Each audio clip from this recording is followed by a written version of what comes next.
तो आज मैं आपको एक अनोखी रहस्यमय कहानी सुनाऊंगा। अगर आप चैनल पर नए हैं तो अभी सब्सक्राइब कर ले तथा कहानी पूरा देखें। अंत में एक अनोखा रहस्य छुपा है। धन्यवाद। तो सुनिए। एक समृद्ध राज्य में नादभूषण नाम का एक संगीतकार रहता था। नादभूषण की प्रसिद्धि उनकी वीणा वादन की असाधारण कुशलता के कारण थी। जब वह अपनी वीणा पर तार छेड़ते तो पत्थर भी पिघल जाते थे। नादभूषण को अपने संगीत की श्रेष्ठता पर इतना अभिमान था कि वह स्वयं को शिव के डमरू के बाद सबसे बड़ा ध्वनि का स्वामी मानता था।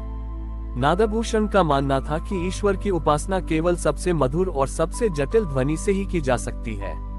वह हमेशा अपने संगीत में नई जटिलताएं और तेज गतियां जोड़ता रहता था ताकि लोग उसकी प्रतिभा से चकित रह जाएं। उसने शिव की पूजा भी एक विशेष संकल्प के साथ शुरू की। वह शिव के सामने सृष्टि का सबसे जटिल राग प्रस्तुत करेगा और शिव को मजबूर कर देगा कि वे उसकी कला की प्रशंसा करें। नादभूषण ने कई दिनों तक अभ्यास किया और अंततः उसने एक ऐसा राग तैयार किया जिसमें सहस्रों स्वर और लय एक साथ गूंज रहे थे।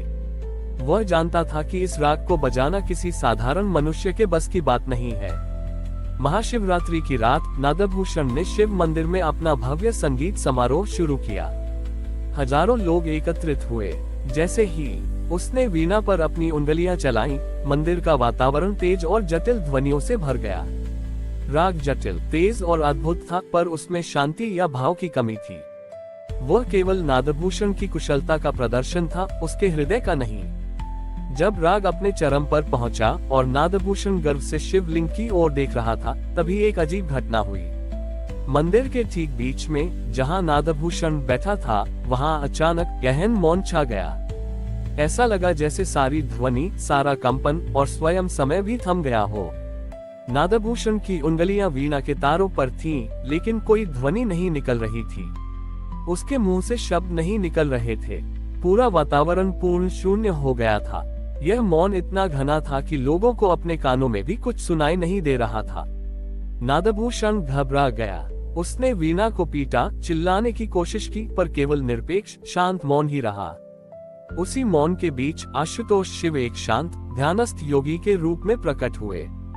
शिव ने अपनी शांत उपस्थिति से नादभूषण को देखा और धीमी लेकिन स्पष्ट आंतरिक आवाज में कहा, नादभूषण, तुम ध्वनि के स्वामी बनना चाहते हो। तुमने अपनी पूरी शक्ति केवल नाद ध्वनि को सिद्ध करने में लगा दी।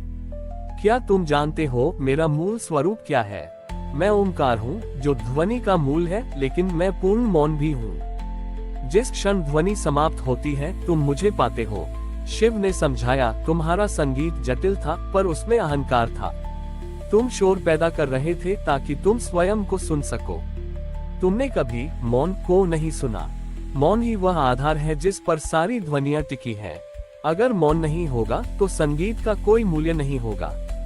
तुमने जीवन के शोर को महत्व दिया, पर जीवन के आधारभूत शांति को नकार दिया।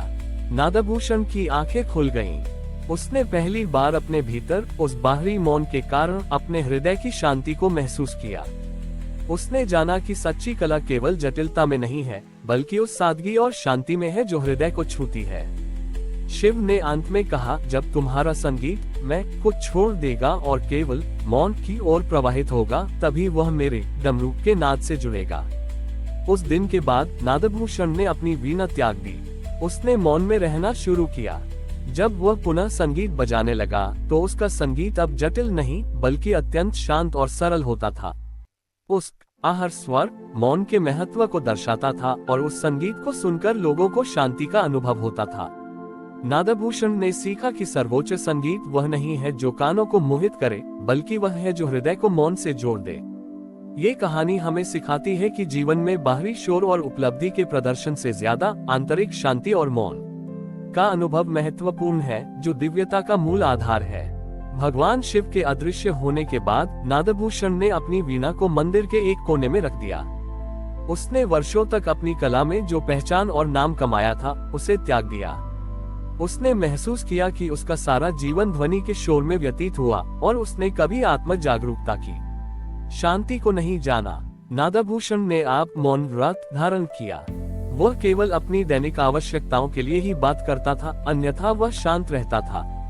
उसने अपने महल को छोड़कर एक छोटे से झोपड़ी में रहना शुरू कर दिया, जहाँ केवल प्रकृति की ध्वनियाँ थी, पत्तों का सरसराता शोर, पक्षियों का कलरव और नदी के बहने का धीमा नाद। उसने अपनी वीणा को फिर से नहीं उठाया, पर उसने सुनना शुरू किया। वह घंटों बैठकर मौन को सुनता था। उसने सीखा कि मौन केवल ध्वनि की अनुपस्थिति नहीं है, यह अनंत संभावनाओं से भरी एक उपस्थिति है। धीरे धीरे उसका मन शांत हुआ। उसके भीतर जो अहंकार का शोर था वह दब गया। एक दिन राज्य में एक बड़ा संकट आया। राजा बीमार पड़ गए और राज्य में अराजकता फैलने लगी। राजा के दरबार के सारे संगीतकार आए और उन्होंने राजा का मन बहलाने की कोशिश की, लेकिन राजा की बेचैनी कम नहीं हुई। तब किसी ने नादभूषण, जिसे अब लोग मौन स्वामी कहने लगे थे, को याद किया। नादभूषण को राजमहल लाया गया। राजा ने उन्हें देखा और कहा, स्वामी, मेरी आत्मा अशांत है। क्या आप कोई ऐसा राग बजा सकते हैं जो मुझे मृत्यु के भय से मुक्ति दे? नादभूषण ने अपनी पुरानी वीणा को नहीं छुआ। वह राजा के पास शांत भाव से बैठ गए। उन्होंने आंखें बंद की और अपनी वीणा को केवल अपने मन में बजाना शुरू की। उन्होंने अपने मन में सबसे सरल, सबसे शुद्ध और सबसे धीमी ध्वनि का निर्माण किया, एक ऐसी ध्वनि जो स्थिरता और शांति का प्रतीक थी। ये संगीत अत्यंत सरल था, उसमें कोई जटिलता नहीं थी, लेकिन नादभूषण की निष्ठा और उनके हृदय के मौन ने उस सरल ध्वनि को एक अभूतपूर्व शक्ति दी। ये ध्वनि राजा के कानों तक नहीं पहुंची, पर सीधे उनके हृदय तक पहुंची। राजा को ऐसा लगा जैसे उनके चारों ओर की सारी चिंताएं और भय धीरे धीरे शांत हो रहे हैं। उन्होंने पहली बार अपने भीतर के मौन को महसूस किया। राजा के चेहरे पर एक गहरी शांति छा गई। जब नादभूषण ने अपनी आंतरिक वीणा को बंद किया तो राजा ने आंखें खोली। उनके चेहरे पर कोई भय नहीं था। राजा ने कहा, स्वामी, मैंने अपने जीवन में कभी ऐसा सुंदर संगीत नहीं सुना। ये तो मौन था, फिर भी यह मेरे हर अंग में गूंज रहा था। इसने मुझे सिखाया कि सच्ची शांति बाहर नहीं, बल्कि भीतर के उस मौन में है, जहाँ शिव निवास करते हैं। नादभूषण ने कोई जवाब नहीं दिया। उन्होंने केवल मुस्कुराकर नमन किया। राजा ने उनसे प्रार्थना की कि वे राज्य के संगीत गुरु बने।